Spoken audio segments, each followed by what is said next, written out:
All right, guys, welcome back to another episode of the Dumbfounded Show. I figured I usually never give an intro, so this time I make sure I'm giving an intro. Today we have two special guests, the JacobClarkBand. You are, say, the lead singer? I am Jacob Clark, yes. Jacob Clark, yeah. Jacob Clark. And you are the manager. The manager, yes, sir. Manager. So, how long have y'all been doing this? Because I know I saw two Instagrams, and when I saw two Instagrams, it's like, was it like a different band or something? So I made one by myself because I just kind of started out by myself. Okay. Like I said, I created that probably 6 or 7 years ago. I just learned how to play guitar. So I was just trying to establish something, and then I kind of got away from it, and I went on a deployment to Cuba, and where I came back, I was like, I really need to get a band up and going because I'm 24 at the time. I was like, I got more years ahead of me than I do behind me. Yeah. So I just know you can go ahead and start doing this. And I ended up forming a band with two guys I went to high school with. Those are the ones you're playing with right now? Or One of them is. one of them? Okay. Yeah. My other guy, one of my best friends, I've been friends with him since kindergarten. He played bass for me. And he just recently left just due to work stuff. And he couldn't really make the time for it anymore. So my lead guitar player, Chris, I went to high school with him. So Is that the one on the right or on the left. on the left? Yeah, the Okay. electric guitar, yeah. Okay. Yeah, and so I formed that band summer 2021, and we were just sitting there just practicing 3 or 4 days a week, 3 or 4 hours every single one of those days, just trying to get covers, trying to write original songs. And I had Chris playing drums originally, and so I was just playing guitar and doing the lead vocals, and then I had John playing bass. Well, no, I had John playing lead guitar, and then we had another bass player that we knew that we were friends with, and Chris was playing drums. And I eventually told Chris, I said, do you want to play drums? I said, because I know this is, you're good at playing them. I said, but I know your true passion is playing lead guitar. Mm-hmm. So I was like, don't fool around with me. Just tell me straight up what you want to do. He said, I want to play lead guitar. I said, okay, we'll find a drummer. So we found our drummer, Justin. Out of all the places you could find somebody, you put out an ad on Craigslist. Really? Yes. We put out an ad on Craigslist looking for a drummer to play in Bowling Green. And we had a couple people that came by before Justin that responded, but they were older. I don't want to say anything bad, but they just weren't fitting in. Yeah. You know? Mm-hmm. Makes sense. And they're good, but we just kind of want to make a younger connection, someone we can grow with. And then Justin replied, sent us some videos of him playing, and he came out there and played with us, and we were blown away. This dude's been playing. Justin's 28 now. He's probably been playing for 15. Yeah. Wow. 15 years. Justin's the guy that was on the left, right? He's a drummer. He's a drummer. Oh, Justin's a drummer. And then the guy that likes to hop off the stage. That's Chris. That's Chris. Okay. So, yes. I got to show you a clip of that. Yeah, That's fucking awesome. Chris is a bit of a ham. He likes to go out and. Man, that's awesome. It grabs people's attention and shit. Yes, that's kind of what we want. And so the guy on the right playing the other guitar, playing the acoustic, is actually Austin's cousin. Okay. And he's from Louisville. And we've had him open for us for shows. And so we've just kind of been, where we don't have him open for us, we just kind of integrate him in the band when we do shows, just to, because he doesn't have a band of his own, and he's wanting to start one. So I'm just trying to get him, show him and teach him, mentor him, showing him how you need to maybe start out. Yeah. And just kind of get used to playing in front of crowds.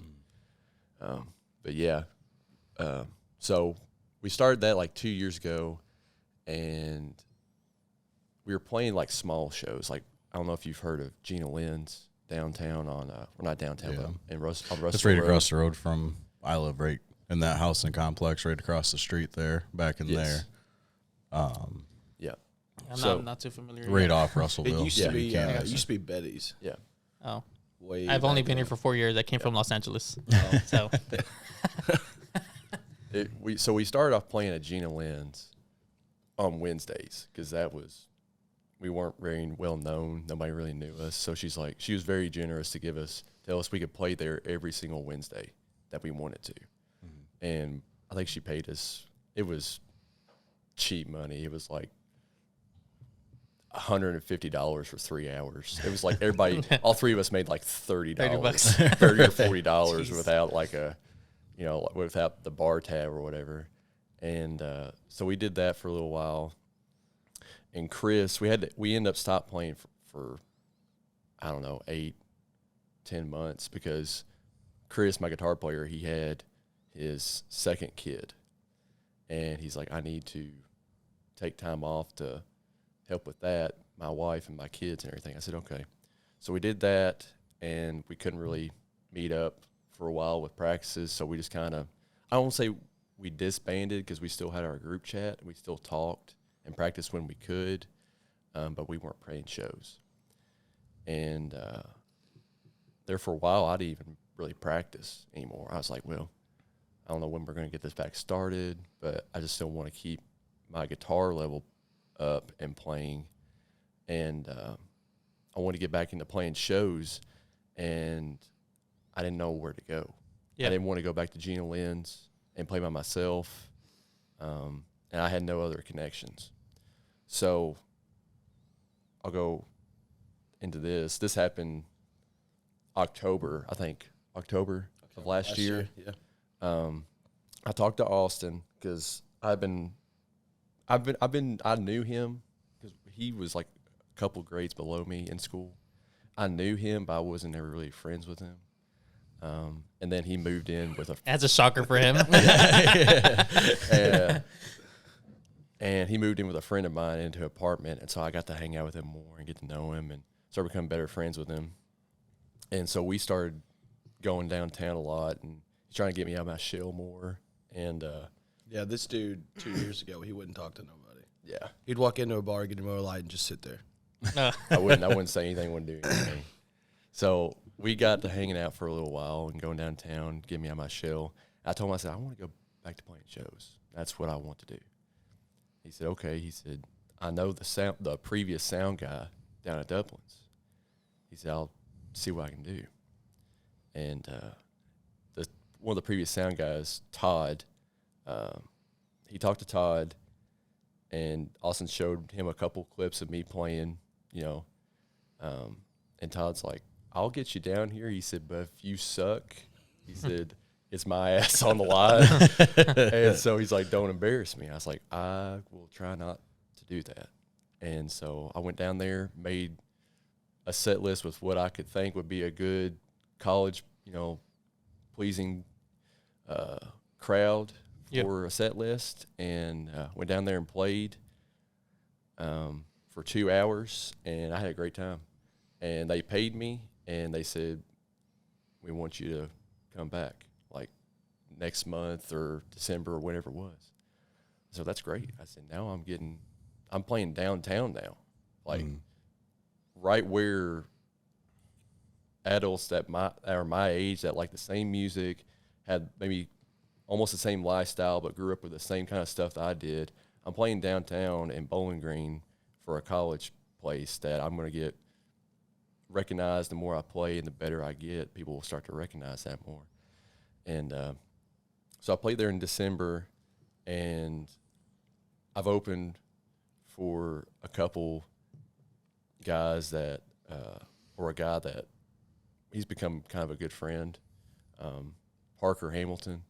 I opened for him New Year's Eve last year in Litchfield, and Twice at Spillway now. and twice at Spillway now. So he's been a good person to play for, open for. But so where I got played down at Dublin's, it was just acoustic. It was just by myself. Okay. I didn't have the band back up. And whenever that happened, I did my acoustic show. I said, we've got to start this band back up, like now. Because I'm like, I can't just do this all by myself. I was like, I need to have drums. I need to have a bass, lead guitar, because there's stuff I don't know how to play. And I can get a crowd going with just acoustic by just playing songs or requests. But it doesn't have the same kind of energy when you bring in a drum set or a lead guitar or something like that. So they said, okay, we can make time for it now. So we practiced for like 4 or 5 months, once a week, about 3 hours once a week. And I'm like, we've got a full band show down at Dublin's in February. And that was our first band show in probably over a year. And we went down there, and I was posting on social media. I was telling everybody that I could. I'm like, we're going to blow the doors off this place. You need to be here. And I told the owners at Dublin's, I said, we're going to blow the freaking windows out of here. I was like, so be prepared to sell drinks, whatever you got to do. I said, because people are going to come back and see us. And I don't know if they believe me or not, but we went down there, and we did. We played a lot of, we played some newer country. My playlist mainly consists of some newer country, some older country, and, some classic and southern rock. And from what I've seen, especially, in this area or, the Tennessee area or South in general, even if there's people my age or younger, their parents listen to that kind of stuff, so they kind of grew up on that same kind of stuff too. And so I found that once you played stuff like Leonard Skinner, ZZ Top, Hank Williams Jr., David Allan Coe, whatever, some of that older stuff, the people my age know those songs, so they can get behind them, because I guess maybe it's for nostalgia reasons. So that's mainly what our set list consists of. And we played that kind of stuff. We played Tom Petty, Hank Williams Jr., and a bunch of other stuff, and some newer stuff, Morgan Wallen, Cody Johnson, John Party, Chris Stapleton, and everybody loved it. I mean, we absolutely packed the house full, and I was not expecting that. And that happened, and the owner of Dublin's came to me in Austin and was like, we need you guys back, within 2 months. And I think the next full band show we played down there was April. And yeah, that's pretty much what's happened. I say when people ask us how long we've been playing, in total, if you want to do it by, when we first started, 2 years. But if you take out the time that we didn't play or really get together, maybe a little over a year. That's crazy, because I mean, I know I wasn't there last night. I had some stuff going on, but just seeing the clips and stuff of your guys' energy is just so kinetic, and you guys work together so well and feed off each other for just playing for that short of time. That's wild. It seems like you guys have been together for way longer. But also, I mean, like you said, growing up, that probably helped out quite a bit with some of those guys. Yeah. And I just know the clips. I'm like, dang, they're only playing at downtown Bowling Green. I'm expecting you guys on Broadway. Yeah, you know what I mean. We're hoping to get that pretty soon. Austin might be able to explain more in detail, but what I'm going by off memory is, we contacted a couple places down on Broadway in Nashville and showed them some clips of us playing, and I was gonna say I've got a few originals that we wrote, and they're on Spotify, but it's just acoustic singles right now. Okay. We don't have a full band song on Spotify, but Austin sent the bars those songs that I wrote acoustically, and they're like, yeah, they sound good, and we can have you guys come down here, but we would really want to have a full band version of this on Spotify before we booked you. And so we're like, well, I mean, we can do that. So we're trying to find some studio time right now to work on that. Yeah, because we've been through 2 different studios at this point, and the second guy we recorded with, Justin Eckert, he did Black Market Studios, and I mean he was amazing, just to say the least. But he moved to Louisville, so we're kind of stuck. Mm-hmm. So if y'all know anybody with a studio, just let us know. We can reach out. I mean, we got connections around the area that we can find something. But yeah, because I mean, if we don't find anything, we'll probably just do it, ourselves, do like FL and a laptop. But I don't know, the whole vibe of a studio, like you can't really match it. Yeah, everybody just comes in and just plays. Yeah. So. But yeah, we're so once we can get that going and officially moving, then we'll move into more of Nashville, Louisville, the bigger cities. So you being the manager, is that like what you wanted to do, or did you just know Jacob and you're like, hey, will you manage us? As a career, I'm a salesman, Okay. Just really everything. But so talking to people and interacting's, what I enjoy. And like Jacob said, we were literally just, chilling in my house last year. And he said, man, I want to play Dublins. And I was like, I'll make a phone call and see what I can do. We recorded 3, minute and a half clips on my couch and sent them out. And I told him, I was like, if you need, people to book for you and stuff, just let me know. I'll do it. I don't care. And it was like, I don't want to say overnight, but really it kind of was overnight. Like we played once at Dublin's, we played again, and then we, like you said, opened for Parker up at New Year's. And then we kind of came together and it was like, let's do full band and see what happens. And then we played April at Dublin's, or February at Dublin's, and then April. And then we were playing, once a month, something like that.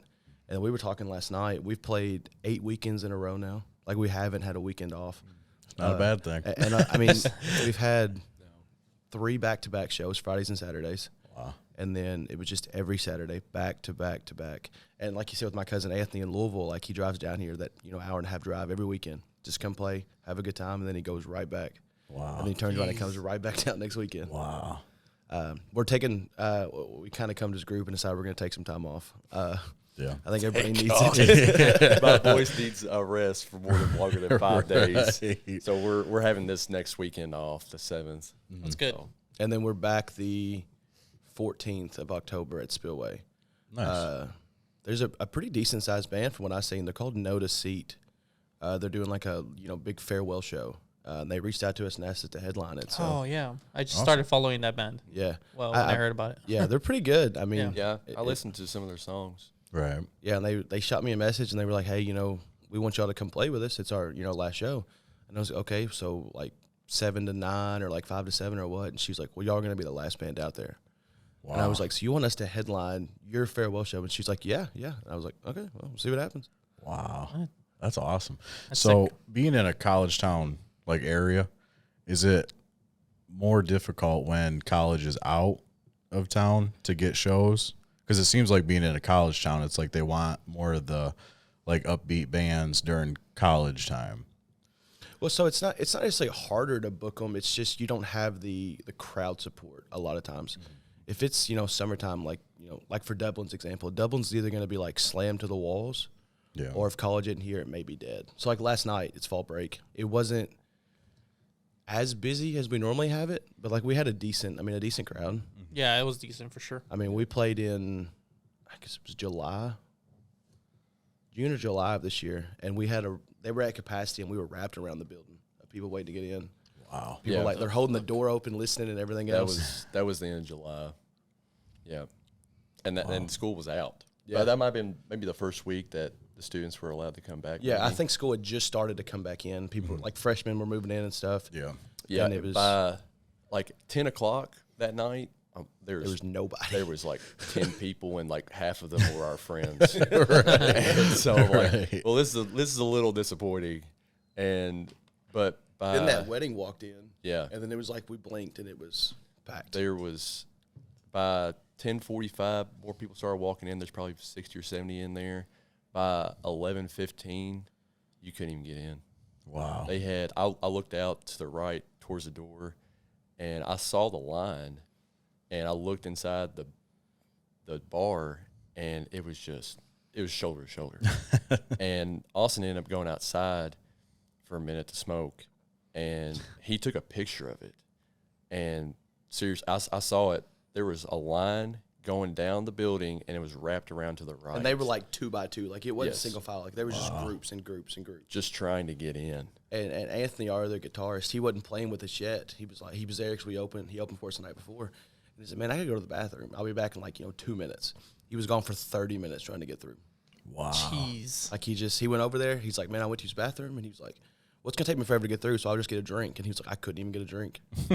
I mean, it was ridiculous. Yeah. It was the biggest we've had, I think. It just, like Austin said, it's not harder to maybe book shows whenever school's not in, but definitely because we do feed off the crowd.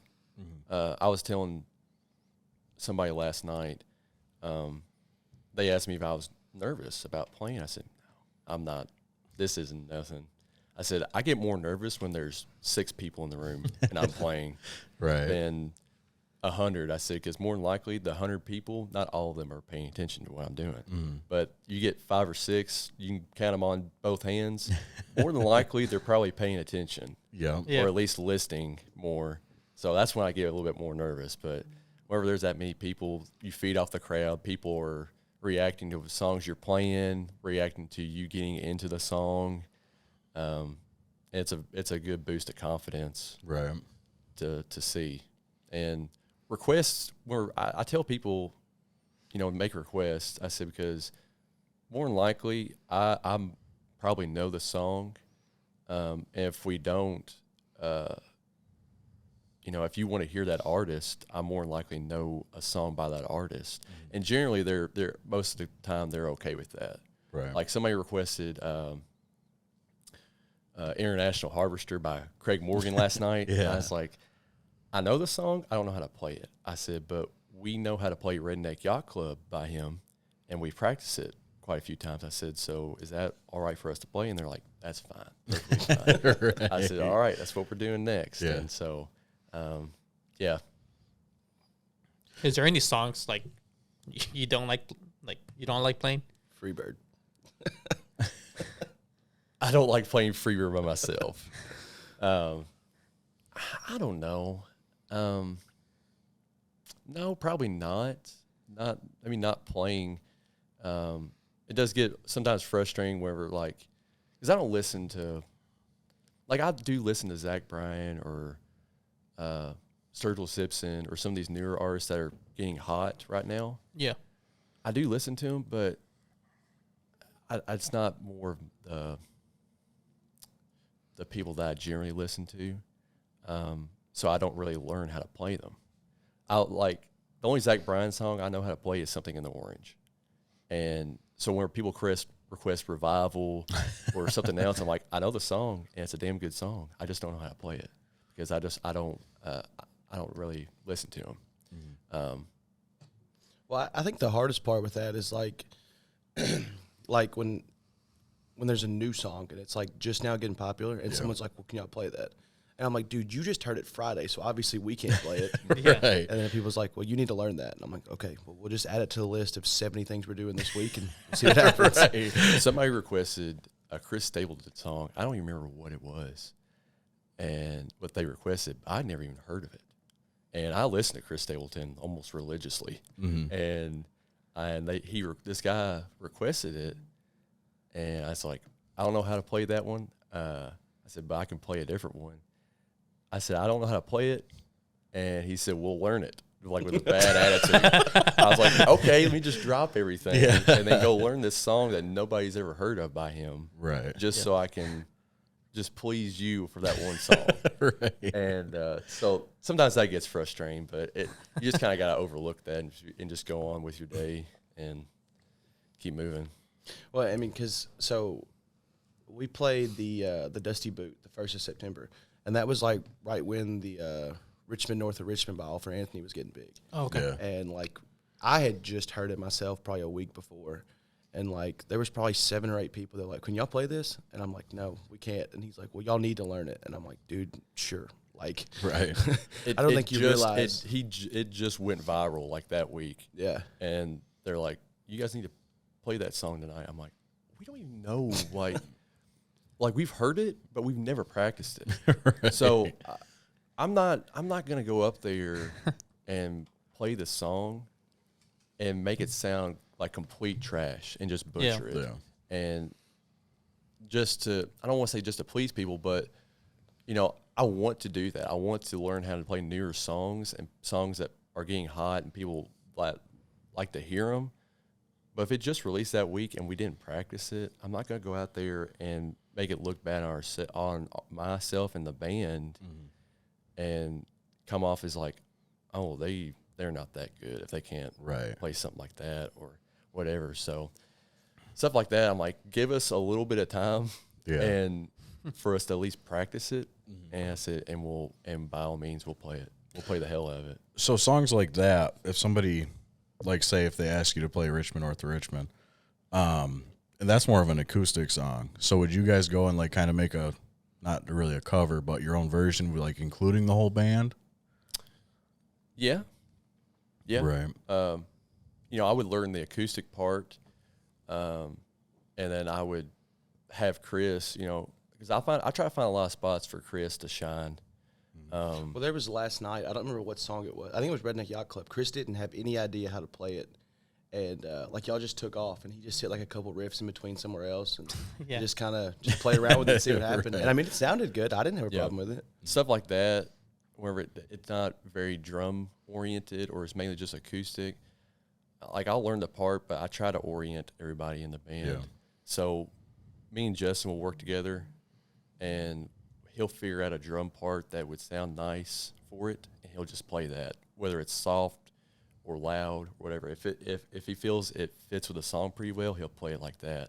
Right. And then I try to find spots for Chris to have a solo or somewhere where he can shine, even if it doesn't have it in the song. Yeah. So, for instance, with that song, you know, if there's a spot where in the song where there's like a quiet part and it kind of does like a build up to like a bridge or the end of the chorus, we'll just keep playing the same chords and just let Chris take, you know, the spotlight for 45 seconds, 45 seconds. Just let him just rip into something, play something, and then we'll just go right back into the song. I feel like that builds off each other too, because I'm like, they recognize, hey, you know, it's like we're using my name for the band, but we're all a part of it. Like we've all just been growing each other as musicians. And so I want to just pay that back to them and be like, hey, if Justin wants to have some kind of kick-ass drum solo in a song, we'll find a song for him to do it in, whether it's an original or a cover. If Chris wants to take a 5-minute solo on something, you know, I'll just let him play. We'll just let him go to work. Right. It was funny. I think it was like it might have been like an hour in or something. I was just chilling in the back, texting my wife or whatever, and Chris just starts fucking playing Eminem. Yeah. He starts fucking just rapping it out of nowhere. I'm out there recording, and he's just fucking taking off with it. Yeah. And everybody's like, that was completely unplanned. I think some guy said something about Eminem, and Chris started playing. I was like, let him. I said that's all him. Just let him go with it. He got. You're talking about him jumping off the stage earlier. He got a wireless. He does system. Yeah, that's on his brand guitar. New. It's brand new. He just got it off. I think he got it off Amazon. He just bought that. It's got like a 200-foot range or something. So that's funny because he takes off. You see him jump off, and he'll take off all the way to the end of the bar and then come back. The Dusty Boot, we played there Friday night acoustic. Yeah. And so they've got like a couch that's like sitting down like close to the stage, and Chris just comes off stage and sits by me on the couch and just keeps playing. And so I mean, it's with him. I'm not sure if it's a good thing or a bad thing that he got it, because there's been a few times where I'm like, you gotta chill out, dude. Like I know we're out here and we're trying to people please, but like, god dang, you're going out there going wild. But yeah, he got that wireless system, and now he can go. He's not hung up by a cord. He can just go however far he wants to. Yeah, because we kept buying longer and longer cords just to give him more room. And then finally he sent in our group chat one day, and he's like, so I just ordered this. It'll be here next week. And I was like, here we go. Here we go. Here we go. This is the stars. And actually, I think I'm considering getting one too. You know, not for the purpose of me going off stage, but just the so there's less cords to Makes walk sense. over or trip over on the stage. So I'm thinking about getting a wireless guitar system for myself to plug in to my amp, and then probably some wireless mics just to lessen that up even more. Because that it gets frustrating whenever you're running all these cords across, and most of the time, like they've got the PA, the monitors facing you, and you've got cords strung across in front of them. You got cords. I got my amp behind me for my electric guitar, and I have 2 or 3 cords for it, and so there's a lot of stuff you can trip on. And so I just kind of want to eliminate that kind of stuff. And the wireless stuff, there's not a whole lot of delay Yeah. in between from going from the amp to your guitar. So there's not any kind of you're not going to strum, and it's going to take a couple seconds for it to come out. Like it's pretty much instantaneous, just as it would be if it was wired. That's sick. There's no difference. Wow. It's great. It's great to have. So, getting away from the music a little bit, you said you work construction on your normal career job. What kind of construction? So I do residential construction. I've been doing that since I've been doing that since like beginning of 2016. My dad, I got on working with my dad. He was working for this company and they were just started up the construction side of it. They mainly did like the maintenance or like already owned properties, and they just maintained those. And so this company that we were working for previously, they started up the construction side of it, and they wanted to do residential, build their own new ones. So Dad got in on that. He became a superintendent for the site, and we were working in Harrisonville, Tennessee. And so he started working down there, and I got back from basic training in December 2015. And then I started working with Dad in 2016, January or February 1. And I had knowledge of construction and how to frame walls and roofs, whatever, because I took those classes in high school. So it was still pretty fresh in my mind how to do that stuff, but I had never been in the field. So I pretty much just started out as a laborer, you know. My first day, I think there's an elevator that was being put in this apartment that we were building. And I think my first day, Dad and my project manager's like, all right, here's what you're going to be doing today. There's a bunch of water and mud in this elevator shaft, and we just need you to clean it out because they're going to start working in here, and they're going to be, start putting the elevator in, and got to get this cleaned up. So have fun. We'll see you at lunch, that type of thing. So I'm like, okay, well, this is a hell of a way to start. Wow. And so I started doing that as a laborer. And then I already had some knowledge of the construction side. So I would go up and talk to all the other contractors and try to figure out like their jobs and why they would put something right here instead of right here. I would try to learn as much as the building codes down there as possible, just to try to show that I'm interested in doing this. And so we worked there. Then we went to White House, Tennessee, and built a project down there. And then we left that company, me and my dad, we left that company. And I didn't have anywhere else to go, so I'm like, I got to find a job. So I started working for Kroger at their warehouse. I worked there for a few months, quit doing that because I ended up popping my knee out of place twice down there. Dang. And, yeah.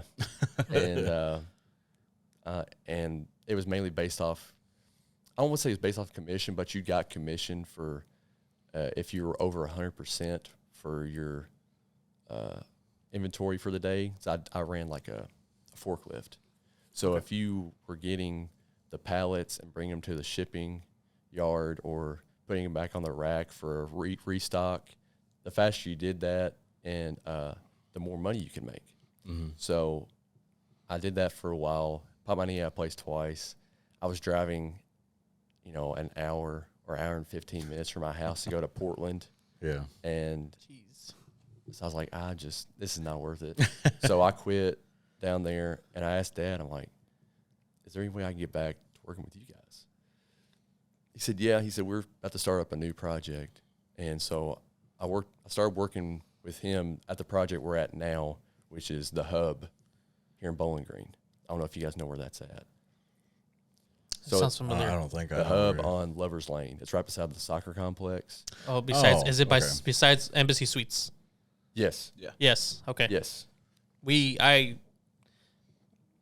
He's a loader operator, and I drive a concrete truck. Okay. So Yeah. we always Yeah. go there. So that's where I work at now.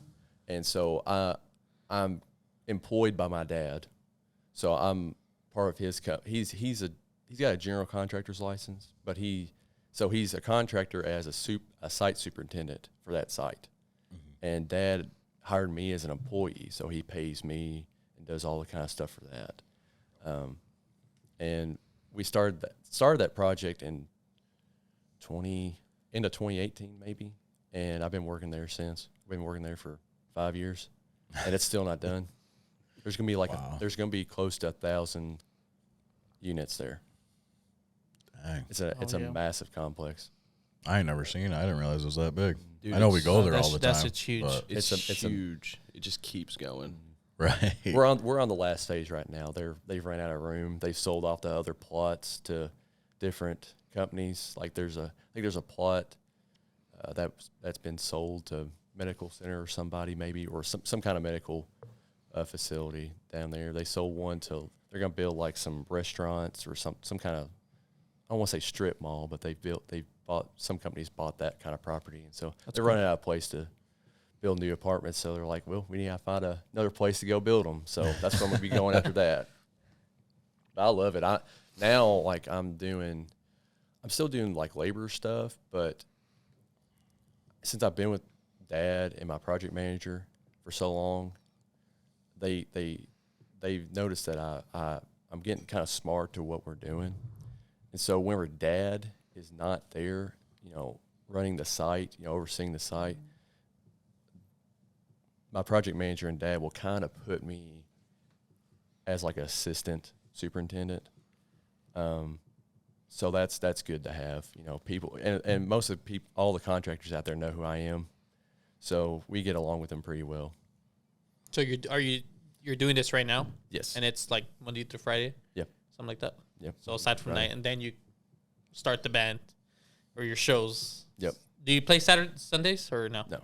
No, just Saturdays. No, I pretty Fridays and Saturdays. I pretty Fridays much and got Saturdays, I pretty okay. much got 2 full-time jobs because Yeah. even though we only practice once a week and we might have 1 or 2 shows, maybe, a month, you're still always trying to find new shows, places to play at, trying to write new songs, trying to learn new songs, like covers wise. It's nonstop. Yeah, it can be stressful to do that kind of stuff because you know how good you are and how good you can become and much better you can be. And whenever you try to find new places to play at, they're like, we've heard this same old story before.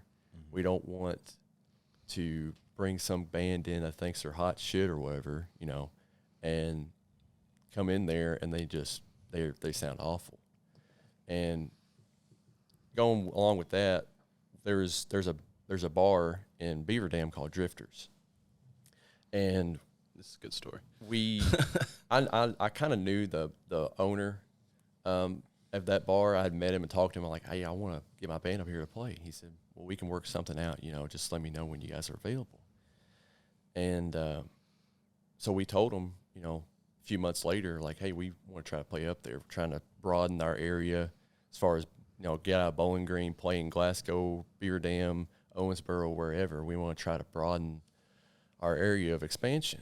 And so we told Casey, we want to play up here because, I've been here to your bar on Friday or Saturday nights, and most of the time it's got a good crowd. And I think we could do a good job up here. And so he said, okay, we'll give you guys, I don't remember what the price was. Do you know? No, it wasn't much, and that was the problem, because we got to drive to Beaver Dam. And, like, our drummer's from, Westmoreland, so, like, it's an extra 30 minutes for him to even go, whatever. Yeah. And he was kind of like, we'll do a cover charge, and if you make this, you make this. If you make this, you don't. And I was like, man, we really can't come up there and do that because it's not going to be beneficial for anybody. And we would have made like $20. Yeah. Oh. And then he made the comment to me. He's like, so who are you? Like, what do you play? And I was like, I'm the manager. And he's like, well, y'all aren't big enough to have a manager. And I was like, that kind of irritated me. And I was like, you know what? Then we're just not going to play. We'll find somewhere else. And then I think it was, maybe a month and a half later, 2 months later, I got a phone call from him. And he's like, hey, man. He's like, is this Austin? I was like, yeah. Who's this? And he says, Casey. And I was like, he's like, I want y'all to come up here. We'll pay you this amount. And I was like, oh, so now we're good enough to come play. Right. And he's like, I've seen the videos of us and playing on Facebook and what people shared to him. And so then he kind of changed his attitude a little bit. And he kind of pretty much probably doubled or tripled our money from the first output. I think he was going to pay us like the door charge. And it wasn't going to be much because, like, I don't think he only charges like it was a $5. cover. Yeah. And he's like, I'll do like a $5 cover charge for the door. He's like, and you guys will get that. I'm like, nobody up here knows us. So we could get 30 people. We could get 75. I said, the money, it's just, you don't know what you're going to get. Mm-hmm. So we said no. I said, we'll pass. And like Austin said, probably two or 3 months later, he saw videos of us playing. He called him. He said, we'll give you this amount. I can try to get you this and this. And we said, okay, we can talk now. Mm-hmm. And it's good. And so we played there at Drifters, and Casey, the owner, ended up, I think, talking to a couple different places up in Owensboro and sent them clips of us playing. And they responded back to him like that night and said, we'd be interested in having these guys come play up here. Mm-hmm. And that's good too, because I'm good with going more north. I'm perfectly fine with that. But like Austin said, my drummer's right on the other side of the state line in Westmoreland. Mm-hmm. I want to find more places maybe closer to him, so we're not always having him drive to shows. So I want to try to find us some shows in Gallatin, Springfield, Portland, wherever. Try to find some shows closer for Justin to drive, so it doesn't feel like he's spending most of the gas or his time driving instead of playing, and make it more worth his time. So it's always expanding. We are getting calls. We're not having to find places now, right? Which is a blessing. Yeah. Because when we first started off, it's like we'd call 5 or 6 places and we might get one response.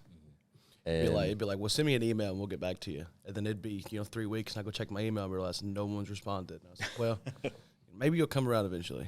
But usually how it goes. Yeah. It's like he said, though. I mean, now it's like people are like, I'll just be at work or something. Or, a lot of times it's because like these band guys or these bar guys, they're night shift basically. So I'll get a phone call at like 11:30 at night. Like I'm in bed ready for work the next day, and he's like, I want you to come play at my bar. And I'm like, well, let me call you back in the morning. And we'll have a conversation. And my wife's like, well, why's your phone ringing at 11:30? Who's calling you? And I'm like, some bar in Owensboro. I don't know. Gotta call him back tomorrow. Right. So, but yeah, I mean, they're calling us now, and that's cool because it really did happen fast. Like faster than we expected. Yeah, I mean, we were playing, probably 2 shows a month, yada, yada, yada. And then July came around, and I realized that I booked, almost every weekend. And I was like, so now it's going to start picking up. And I was like, well, we'll go a little bit harder in July, and then we'll take August off.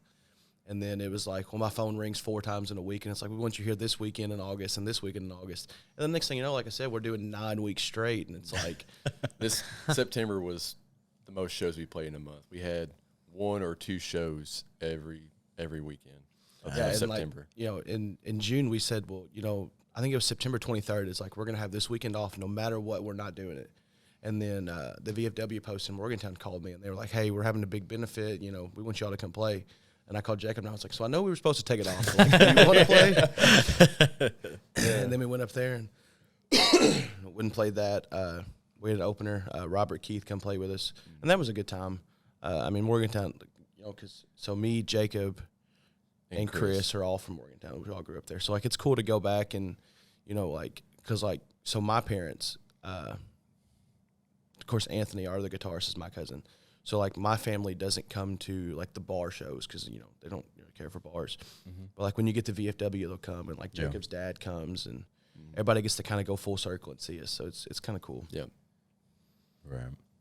You guys do like a lot of shows like that where it's not technically a bar, but it's like outside venues or something like that. We're trying to get more into it. We were in the running to play at the Catfish Festival in Morgantown this year, but we got beat out by a couple bigger guys.